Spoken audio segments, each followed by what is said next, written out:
ChatGPT'дегі новый жаңалық. Жаңалық емес негізінде көбісіне ChatGPT-ге қалай өз инструментіңді, яғни өзіңнің GPT-іңді создать етуге болады. Ол үшін мына жерде обзорға басамыз. Мына жерде создать дейміз, жоғары жағында. Создать етеміз, создать новый GPT дейміз. Мына жерге өзің конфигурация керекті білімдеріңді құясың. Мысалы, мен жөнінде тағы да басқа, немесе белгілі бір кітап жөнінде тағы да басқа. Сосын оны мына жақтан шығарасың.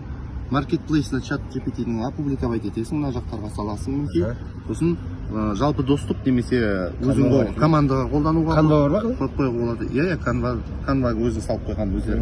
Мына жерде біздікі де шығып тұра алады. Мысалы, өзіміздікін іздесек, мен Como Srem жөнінде салып қойдым. Сырем системемен жұмыс жасаймыз. Иә, Sremмен жұмыс жасаймыз, өзіміздің Srem'сің. Мына оны салып қойдым, мына жақта шығып тұрды, қосып қойдым. Енді мысалы мен сұраймын. Como